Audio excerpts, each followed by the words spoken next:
Today marks the end of our visit to Ethiopia to attend the 20th session of heads of states from the African Union. There's got to be a lot of deliberations, as you must have heard. There were so many issues that were being discussed here. The issue of Mali, very paramount, because as you know that Al-Qaeda Maghreb has invaded Mali and tried to destroy the culture of Mali, but also trying to establish a hub in the Maghreb.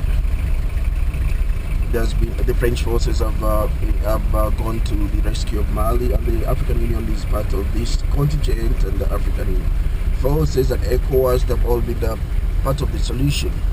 So these issues are being deliberated here at the African Union as part of the main agenda: payment, jurisdiction, who is in charge, and all those kind of things. But what we are looking for now, I mean, the next item, it was Algeria, but the issue of Algeria has been discussed in a manner that kind of resolved that Nigeria had to invade this country. After invading this country, I mean, had to invade. You had the story where the forces of Al-Qaeda went and took over a factory, and that was resolved, even though many lives were lost. Unfortunately, many innocent lives were lost. Now, the issue that is very important, especially to my audience here, is the fact that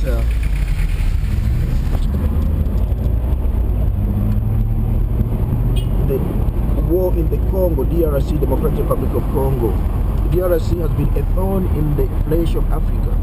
It's not been resolved. What was important was that Ben Ki-moon came down a few days ago, tried to meet African leaders, that is Kabila of Congo, Museveni of Uganda, Kagame of Rwanda, then Jakaya Kikwete of Tanzania.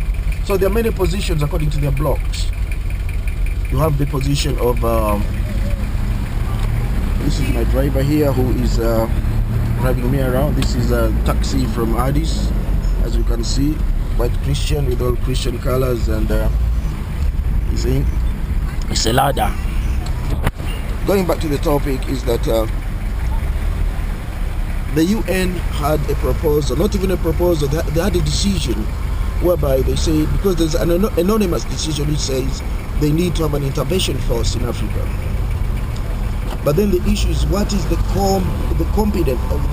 component of that force? Who is who takes command? Who is head of command? Who is funding the command of the defense force? Now there have been blocks. There is SADC, that is the South Africa Development Corporation states. Then they've got the East African Community. Now we've got the Great Lakes region. Then you've got the UN. So it is quite amazing that the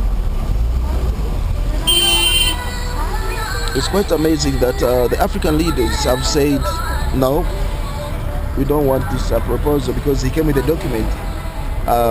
Apparently he came with a document, Kofi Annan, and said that the African leaders should sign this document.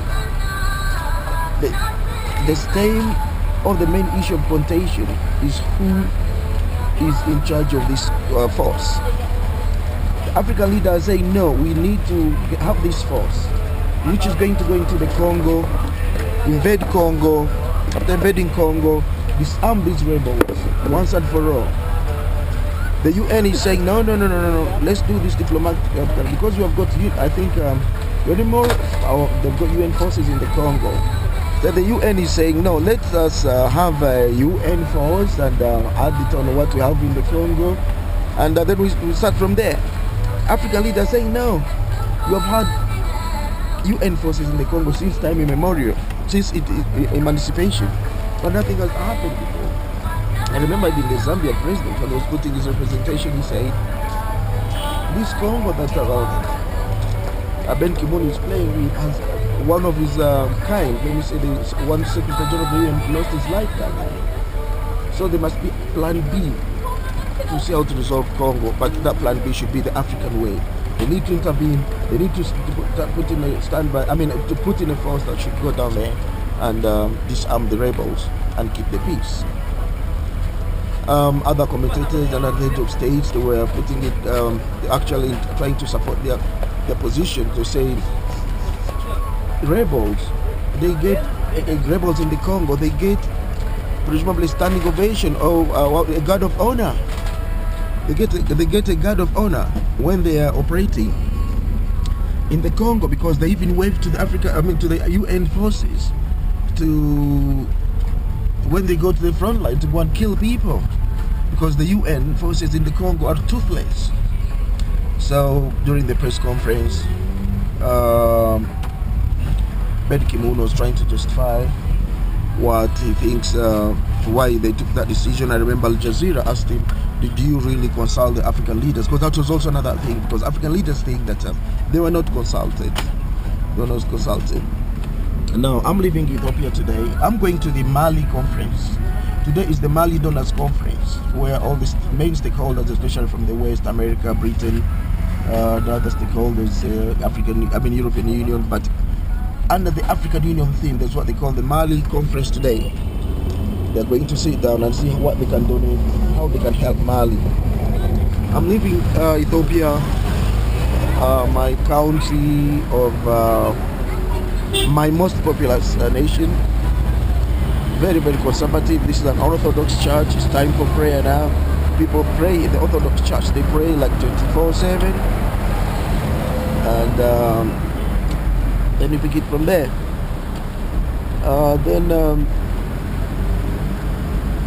There have been so many meetings and issues that needed to be resolved, and resolutions to be confirmed and supported, and all those that kind of thing. So it has been quite an opening. It's been quite an opening, but it's also been quite, I could say, a very successful story as far as the AU summit is concerned. Because this is the first time Madame Zuma, this is her first summit since she was elected. Were delegates from, Palestinian Mahmoud Abbas. We came to congratulate the African Union for having supported him. I actually interviewed him, and he said he's so grateful that all 54 African countries voted for his status. The status, as you are aware, that Palestine has been given a status as an observer at the UN. So they voted for him, all African states, and he really appreciated that. So this is Addis Ababa. This road you see here is called Gabriel/Road. You know, Gabriel/Road is the runner that you see in London, running at the London Marathon, Berlin Marathon, New York Marathon. This road is named after him. Actually, he has got a building down the road, a very big. He has made quite a lot of investment here. And about 3-4 days ago, I went to the hill to see his house. So this is a new compound of the UN, something called the UNECA, or ECA, that is the United Nations Economic Commission for Africa.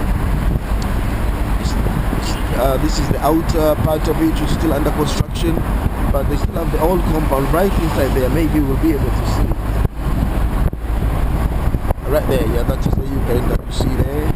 All that compound is the UN compound here in Addis Ababa, Ethiopia. So I think there will be another press conference today. We are Ben Ki-moon will be the guest of honor there. Now we're coming towards an area called Mescal Square. Is the meeting point. Maybe in the mentioned that is like Trafalgar Square. So it's there.